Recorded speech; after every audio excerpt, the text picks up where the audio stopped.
When you find flow, time disappears. When you add gratitude, doors appear. Find out how right now.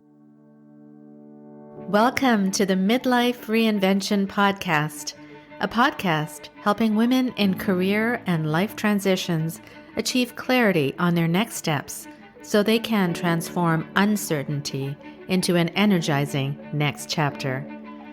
I'm your host, Kavita Ahuja, and the founder of It's My Time Now Coaching. If you're wondering what's next in your career or life, you are in the right place.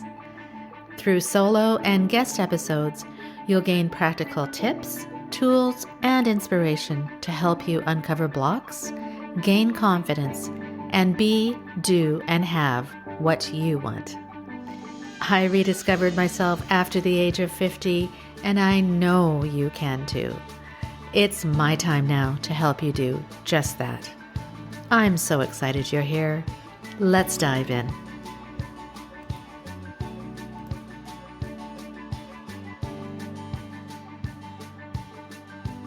Have you ever noticed how the same month can bring elation, heartbreak, and unexpected clarity? In today's solo episode, I pull back the curtain on a whirlwind season in my own life and show you how one simple practice kept me grounded through it all.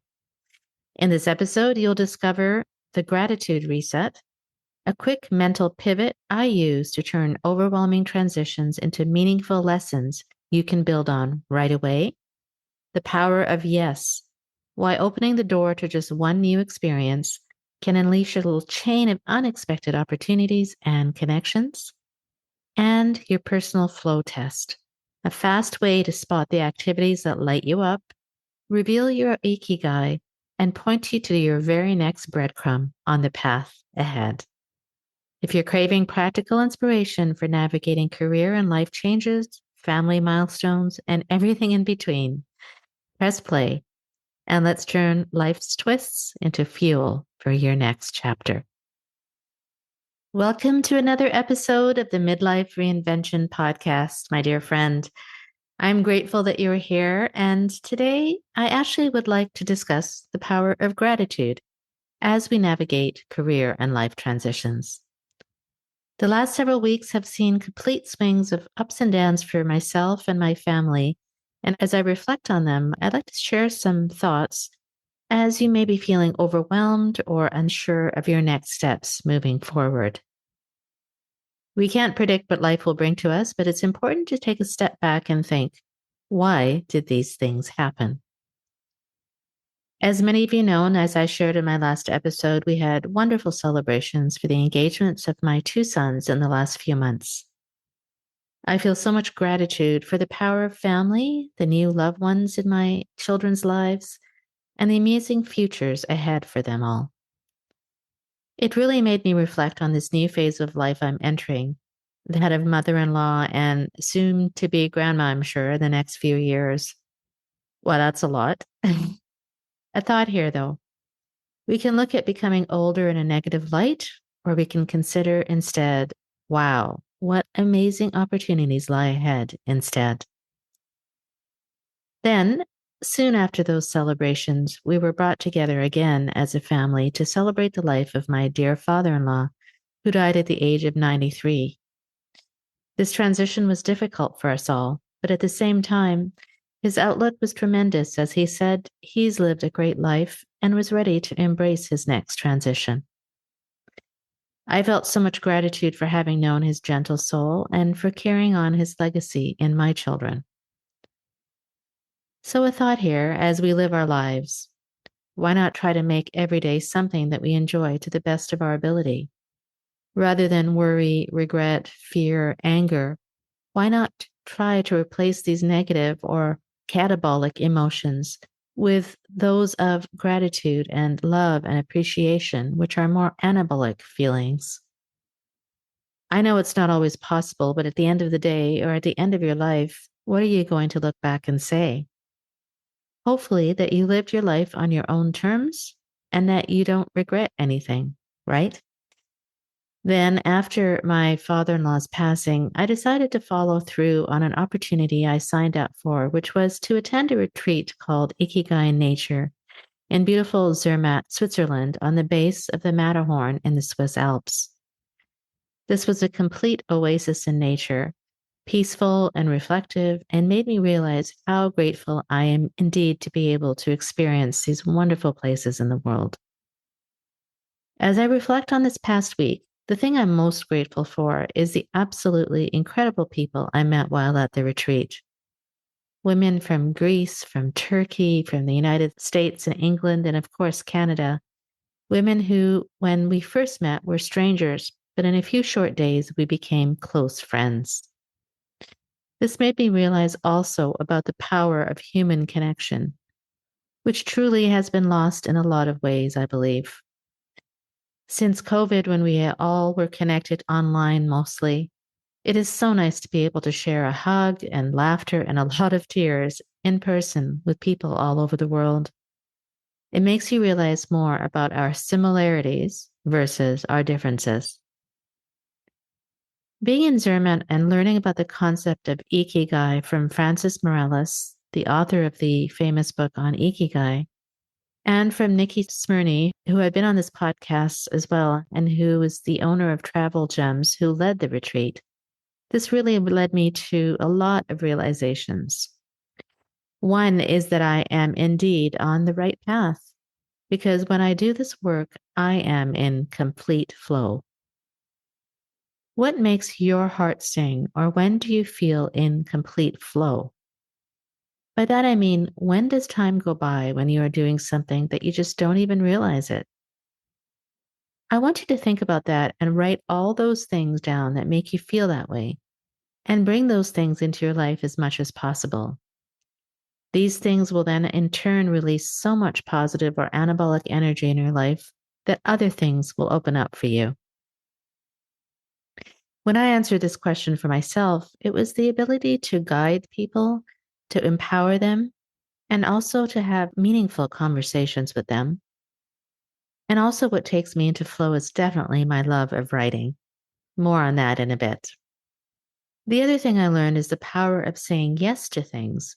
And when you open up the power of yes, opportunities for you will open up that weren't there before. I said yes to attending the retreat. I said yes to the opportunity to interview Francis Morales for this podcast. I said yes to interviewing other incredible women who attended the retreat, and you will hear those episodes in the upcoming weeks. When we say yes to things, it is impossible for the no to creep in or to take over. Our doubts will arise, of course, but the power of yes will outweigh the negative. Then it is up to you to follow the breadcrumbs to what you can do next. So, what do I mean by following the breadcrumbs? I mean, if you have choices in front of you, ask yourself, which choice makes me feel better? Perhaps it may be outside of your comfort zone or it stretches you a bit, but if that actually happens, how will you feel? Nikki led us through a wonderful and powerful walking meditation exercise led by Dr. Joe Dispenza at the retreat. And through that, I realized the power of visualization, which I've talked a lot about here. And if you want to receive my inner mentor visualization exercise from me, just send me an email at Kavita at itsmytimenowcoaching.com. So through my walking meditation that day, I clearly saw myself with many published books. I saw myself writing them, the location and who was surrounding me and what I looked like when I was writing my books. And then I saw myself having influenced thousands of people, if not millions, all around the world. When you open up yourself to possibilities like this and you allow yourself the ability to visualize them, you can actually really believe and internalize that they can happen, or in fact, that they already happened. And that's what happened to me. And it can happen for you. So that is one of my next breadcrumbs that I'm going to follow, the practice of writing my book every day. And when I think of that choice, it makes me excited, a bit nervous too, but the excitement is so palpable. I just know it in my heart, my friend, that this is the next thing I must do. When you know something feels right and feels like it has already happened, this is your clue to your next action.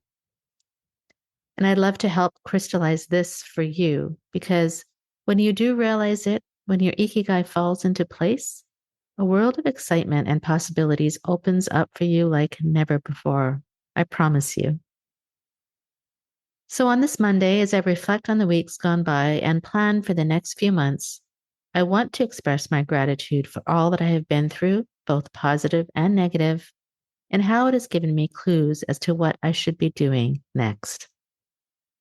I will be taking this summer to really reflect on what else brings me joy, and I will be stepping back a bit to do so, spending more time with family, on my own well being, and taking the time to plan what is next so I can serve you even better.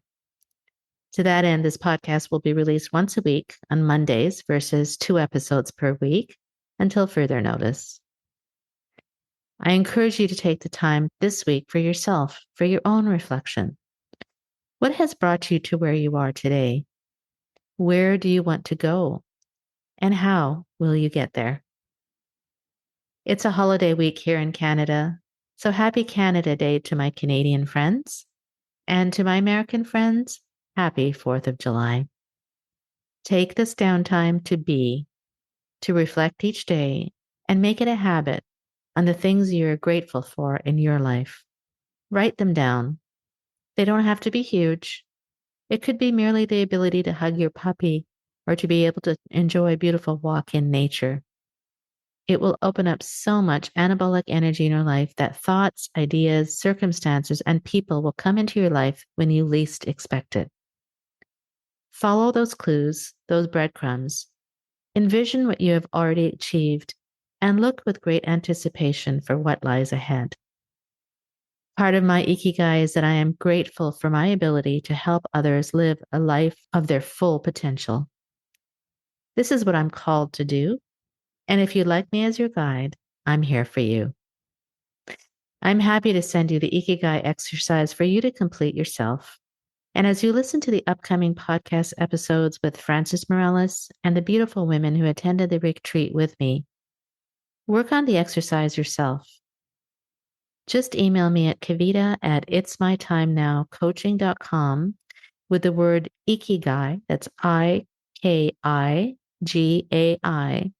and I will send you the exercise to work on your own. Till then, enjoy a lovely holiday week ahead if you are in Canada or the US. If not, just take the time to be wherever you are and enjoy the time with your family and friends and just with yourself to be. With so much love and so much gratitude. See you next time.